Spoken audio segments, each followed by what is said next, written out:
Ay magandang araw sa inyong lahat, mga kapatid, lalo sa ating mga followers. Meron tayong 422 sa ating Facebook page na Lags. Maraming salamat sa inyong pagkatangkilik sa ating social media apostolate, at sana ng kahit ng kaunti kayo ay natulungan sa ating mga ibinabahagi, lalo na sa ating paghahanda espiritual para sa ating lapit na pagdiriwang ng Pasko na pagsilang ng ating Panginoon.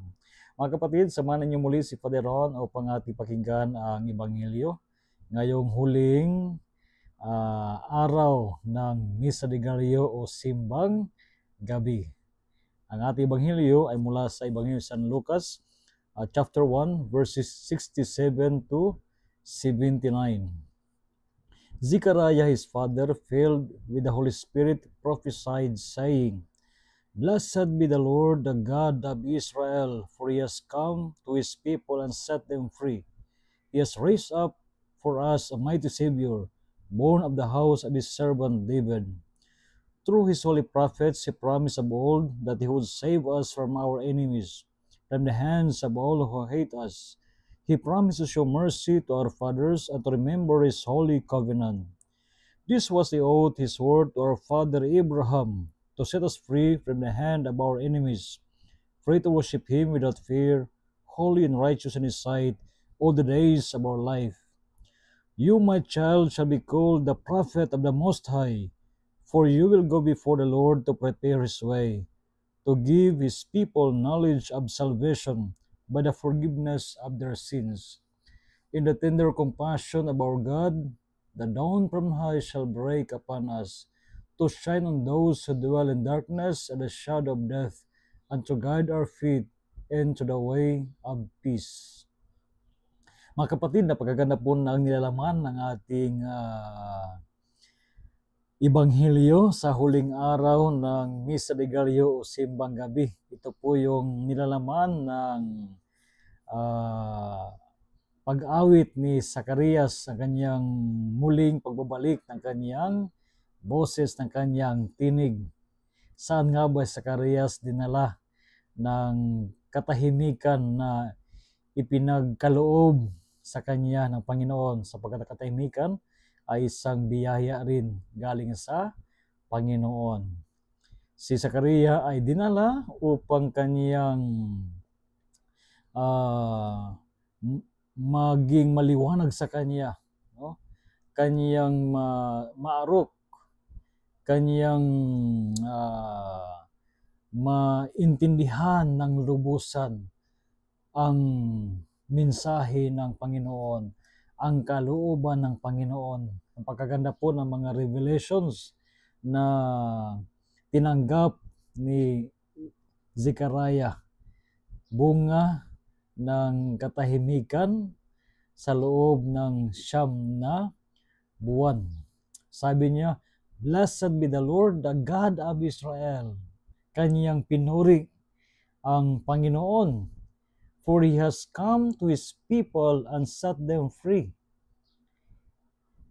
He has raised up for us a mighty Savior, born of the house of his servant David.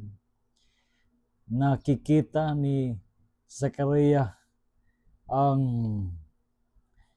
pagsasaganapan, the fulfillment of the promises of God, ang ipinangako ng Panginoon mula pa noong una hanggang sa pinadala ang kanyang anak.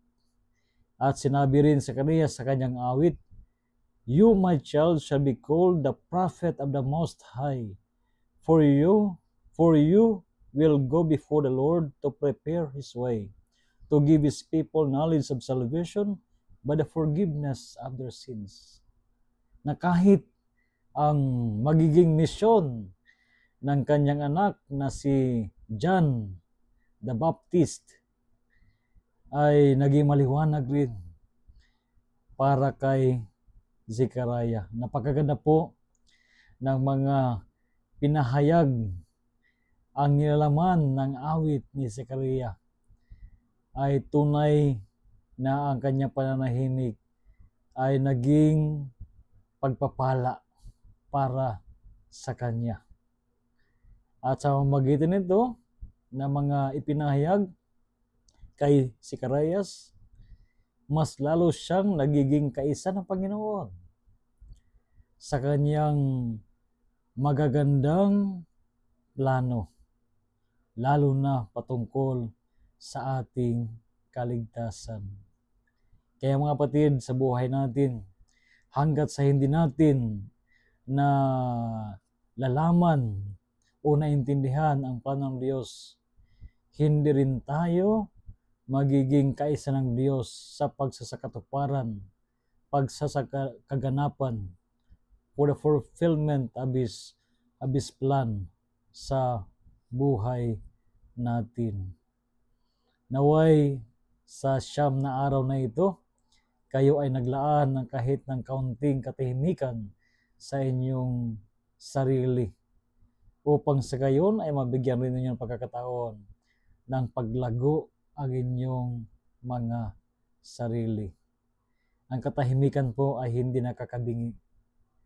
Ang katahimikan ay naghahatid sa atin ng maraming pagpapala ng Panginoon.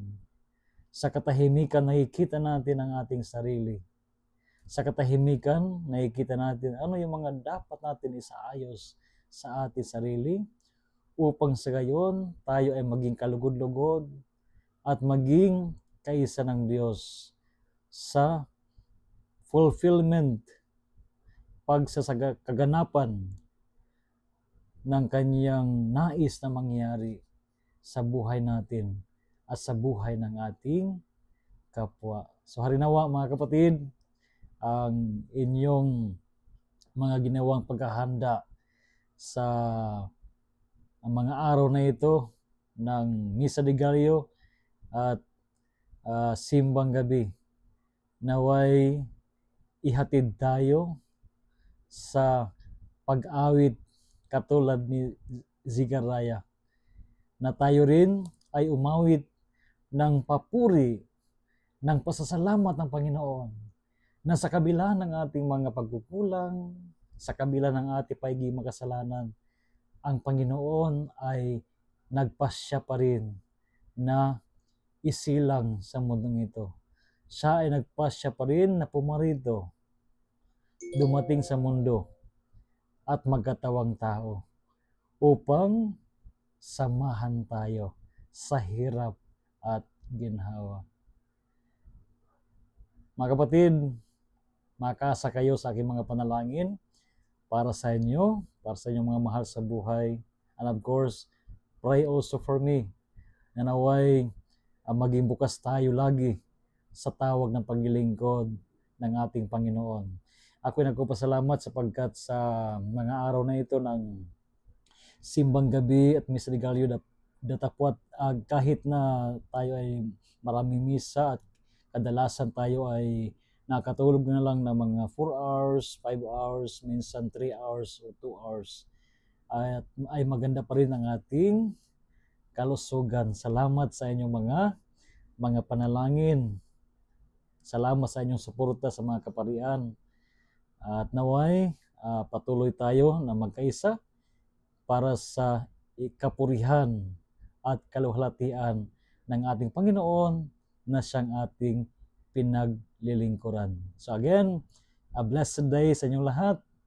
At sasabihin ko na sa inyo, no, kahit na hindi pa Pasko, advance Merry Christmas sa inyo at my greetings sa lahat, sa ating mga kaibigan dyan sa Our Lady of the Assumption Parish.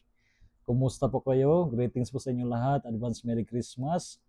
Sa ating mga friends sa parokya ng Santo Niño, San Knowing, sa Santa Teresita ng Batang Jesus sa Balot, sa San Lorenzo Ruiz sa Donmar, sa inyong lahat po, advance Merry Christmas. At pakikumusta ako sa inyo lahat dyan.